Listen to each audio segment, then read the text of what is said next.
RAB, BGB, answer এরও এখনো patrolling করবে, বাট অন গ্রাউন্ড ডিপ্লয় হয়ে যাবে হলো 24 তারিখ থেকে। মহিলা এবং শিশু বিষয়ক মন্ত্রণালয় থেকে প্রায় 80,000 ভলান্টিয়ার ডিপ্লয় করবে।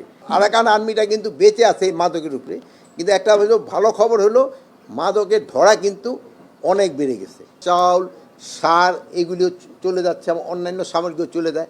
নেভি এবং কোস্টগার্ডকে আমরা ইনস্ট্রাকশন দিচ্ছি যেইভাবে হোক এটা বন্ধ করতে হবে। থানা পুলিশ রয়ে গেছেন, তারপরে র্যাব, বিজিবি, আনসার এরও এখনও পেট্রোলিং করবে, বাট অন গ্রাউন্ড ডিপ্লয় হয়ে যাবে হলো 24 তারিখ থেকে।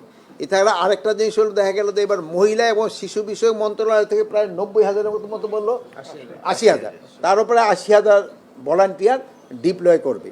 তো আমরা ভাবতেছি সব কটা যদি হয় আল্লাহ দিলে খুব ভালোভাবে পূজাটা উদযাপিত হবে। আর একটা জানেন এটা একটা ধর্মীয় অনুষ্ঠান এবং এটার কিন্তু পবিত্রতা রক্ষা করাও কিন্তু সবার দায়িত্ব। অনেক সময় দেখা গেছে যে ইভেন আমরা ভিজিটের সময়ও দেখি অনেক সময় আছে যে ওই খেয়াল করে না, হয়তো স্যান্ডেল নিয়ে মণ্ডপে উঠে যায়। অনেক সময় আছে হয়তো কারো জুতা পরা থাকে, সে হয়তো জুতা খুলতে ঝামেলা হবে। দেখেন এইগুলির দিকে খুবই কেয়ারফুল থাকতে হবে, যেহেতু এইটা যে একটা ধর্মীয় অনুষ্ঠান এবং এটার পবিত্রতা কিন্তু সবাই রক্ষা করতে হবে। এই জন্য কোনো অবস্থায় যেন এটার পবিত্রতা ভঙ্গ না হয় এরকম কোনো কাজ যেন কেউ না করে, এগুলিকে পারে আপনারা একটু সবাই জানাবেন। এটা জানাইলে তো সবচেয়ে ভালো হবে। দ্বিতীয়টা ছিল হলো আমাদের এই যে পাচার, রোহিঙ্গা ওখানে কিন্তু একটা প্রচুর হচ্ছে যে আমাদের এই মাদক তো সবচেয়ে বড় সমস্যা।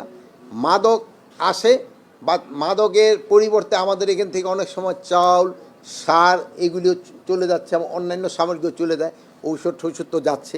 এটারে কিভাবে রোধ করা যায়? এই ইসের ক্ষেত্রে দেখা গেছে যে সারের ক্ষেত্রে আপনার এটা শুধু ওই কক্সবাজার বা চিটাগাঙে থেকে না, এডিবিয়ানে যে বরগুনা, পটুয়াখালী, ভোলা এইসব এলাকা থেকেও কিন্তু চাউল এবং সার চলে যায়।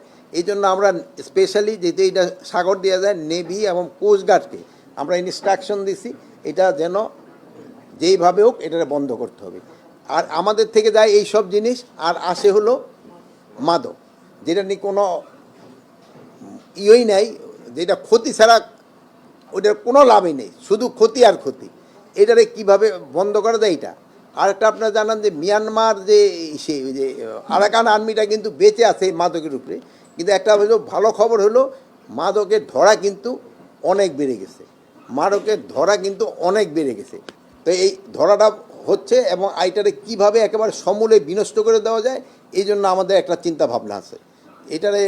আর আমাদের থেকে যেন কোনো অবস্থায় সার এবং এই চাউল যেন না যেতে পারে এই জন্য সর্বাত্মক ব্যবস্থা আমরা নিব।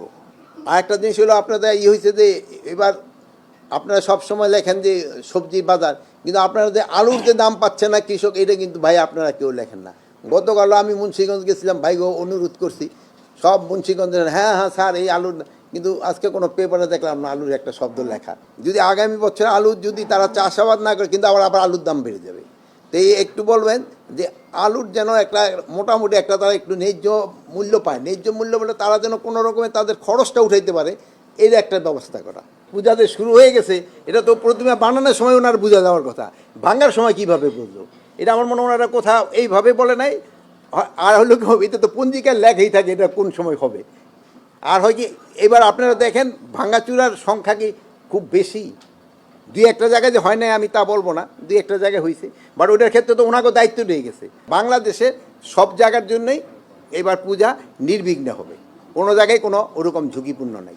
স্বাধীন এখন যে সুন্দরভাবে কথা বলতে পারতেছেন, আগে কিন্তু ওই 5 জুলাইয়ের আগে কিন্তু আপনারা এতভাবে কথা বলতে পারেন নাই। এই জন্য অনেক কথা বলবে। আর প্লাস আপনাদেরকে আমরা বলতে পারি নির্বাচনটা খুব শান্তিপূর্ণভাবে এবং উৎসব মুখর হবে।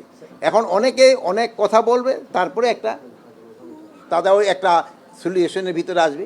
আর ওই নির্বাচন যে সময় আসে আপনারা দেখবেন যে ইভেন ইউনিয়ন পরিষদের যে সময় নির্বাচন উপর সেই সময় ছোটোখাটো দিয়ে একটা ঘটনা ঘটে।